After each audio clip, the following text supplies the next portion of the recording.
How to build a leadership team. If the leader or the members of a leadership team or the leadership team as a whole is dysfunctional, the rest of the organization will be dysfunctional as well. I guarantee it.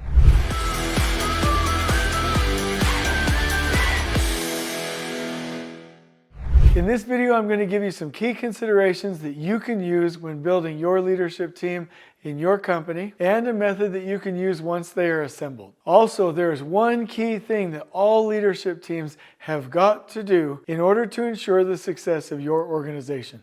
All right, so let's do this. First and foremost, as I go around the country and do business consulting for companies themselves, or their operations, or their projects, one of the main things that I see is that there's typically an artist or a founder for that company. Now these big companies that have been around for hundreds of years, I'm not talking about them. Obviously the founders are long gone, but most of the mid-sized construction companies that I deal with today, there's the artist or the founder. That is key because they set the culture, they set the tone, they set the style, they invented the product. So when we are organizing leadership teams, we have to take into consideration that artist's original vision and the culture that she or he was trying to create. The second thing that I want to recommend when it comes to leadership teams is that every leadership team, every company should have a visionary and an integrator. The visionary is the entrepreneurial, visionary type person that's really thinking outside of the box, lots of ideas, always attempting to move the organization forward. The integrator is the system builder, the person that runs the business from day to day that's great at organization. If you have a visionary without an integrator, then you will be all over the place. You'll always get information from corporate, do this, do that, random change here, do this, now we're changing direction there. You will feel like you are on a wild roller coaster ride. If you have a business that is only run by an integrator, you will be very stable, you will be very standardized, but you won't be taking the organization forward and you probably will not be scaling. So step number one, know who founded it, what's their culture, what is that art form, what is that product. Step number two, moving away from just that artist or that founder, we must have a visionary and an integrator on your leadership team.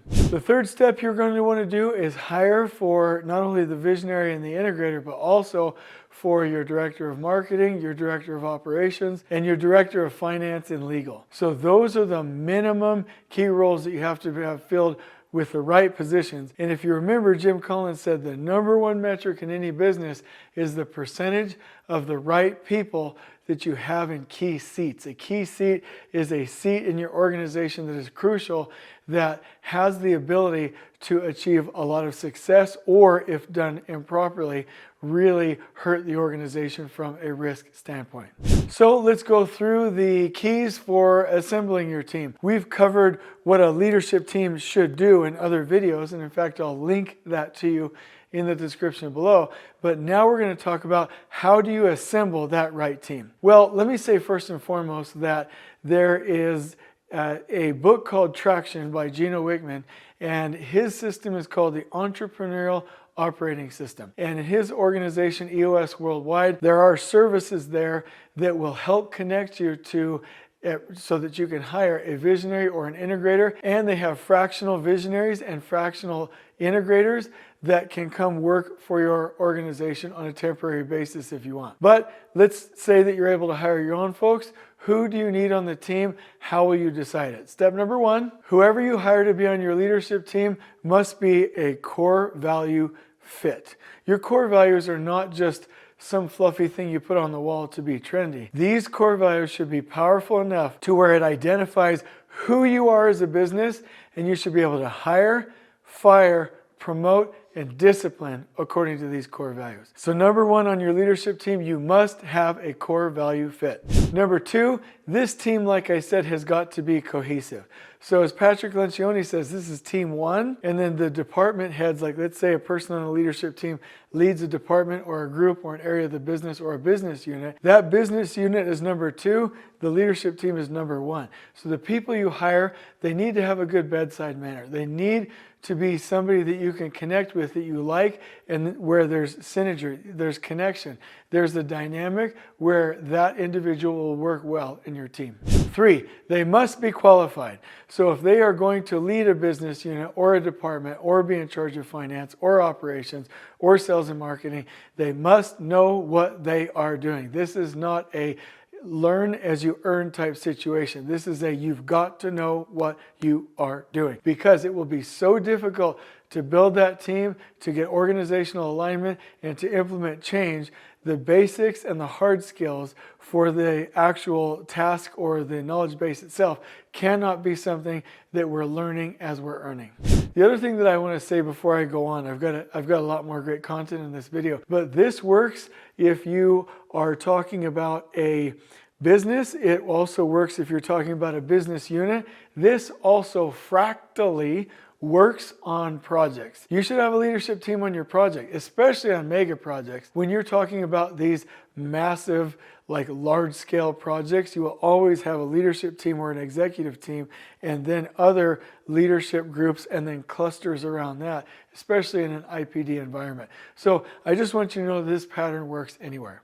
Part number 4, the person that you hire in that leadership position must care about people, because ultimately leadership is about elevating and building people to work in an infinite business that has the purpose of basically benefiting the industry and elevating people. So that leader cannot come into a position from a sense of entitlement and think that they are owed something. They need to be in a position of service and feel like they need to give something. And so that leader, if for whatever position in your leadership team, they need to align with the book, The Motive, where those key 5 skills are present, and you can evaluate and hire based on this. Do they build a team, have hard conversations, manage, mentor, and coach direct reports, hold amazing meetings, and scale clarity? And are they with the team able to get to know each other, build trust, have healthy conflict, set goals together, hold each other accountable, and then perform? So this is the criteria. Also, if you want to add one more, I highly recommend